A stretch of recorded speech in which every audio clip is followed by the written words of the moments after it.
suppose the first question I wanted to ask was, obviously, you know, the fact that you were kind of coming into the film when a certain amount of the creative decisions have already been made.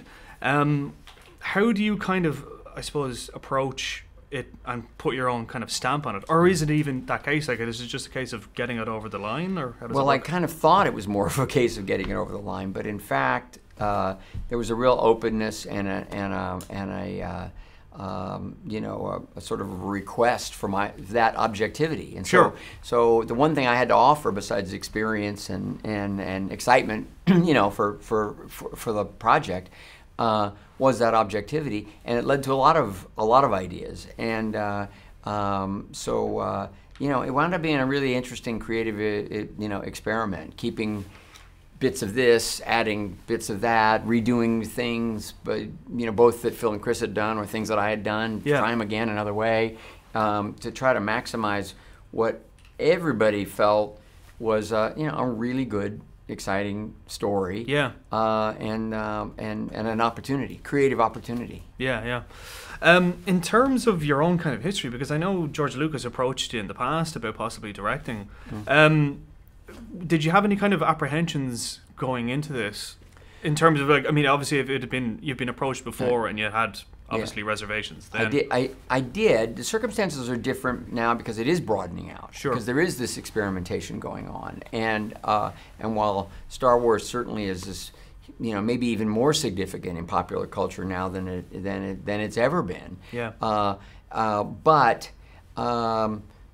you know, I know J.J. Abrams. He had a lot of fun. It was interesting to him. It was very satisfying. And so I had some curiosity about what it would be like to work on a film like this. And I, you know, I had a blast because it's fun. I mean, it's different than the other movies. For sure. You know, it's not a war story. Of course. The religion of the Force is not a factor. This is, for that reason, you know, this is not as somber. It's not. It doesn't have that weight behind it. It's more playful, and it's also youthful. I mean, it's about young Han Solo, not the cynical guy. This is sort of how he began to get some of those battle scars. But it's written with humor in mind. It's not a comedy. But you know, it's meant to be fun. I mean, did you have any kind of movies in mind that you were kind of maybe not referencing as such, but sort of like as a sort of creative juice, like? A few. I mean, of course, Star Wars, especially those original ones. I wanted a kind of 70s vibe. That was already, I felt that already in a lot of the aesthetic decisions that I was inheriting. I thought a lot about Raiders of the Lost Ark, because that is also written by Larry Kasdan. Of course. But it's, again, as I said earlier, this is not an ensemble story. This is one kind of rascally, entertaining, masculine, cool guy and his adventure. And in fact, this is we're saying the adventure. That's the rite of passage, defining adventure of this young Han Solo.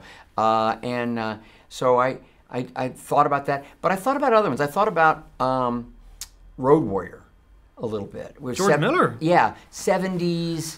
Well, the train sequence was very. It had a bit of that, right? Yeah. I mean, Western, but it also has a bit of that. I thought about Rush a little bit, because I thought I did that movie, and it's about Formula One racers, including James Hunt, and you know, James Hunt had his championship year when he aligned with this machine, and the two of them just clicked. And I tried to present that a bit in Rush. And I tried to use some of that language and some of that spirit and sort of the photographic approach that I'd learned about from Rush to Han and the Millennium Falcon. Yeah, because I mean, like, kind of the way that Anthony Dodd Mantle kind of approached Rush was really that kind of like forceful kind of energy. It was really cool. So you know, there were a number of things to be able to draw upon, you know, and I had a blast. Great creative energy around it. Not just the actors, but you know, the people who create the creatures, who really understand the culture of the galaxy. You know? It's playful, it's inventive, and it's you know, it's really energizing to be around. Can I ask you a question, Captain Calrissian? Anything, Han? It's Han, but that's okay. I heard a story about you. I was wondering if it's true. Everything you've heard about me is true.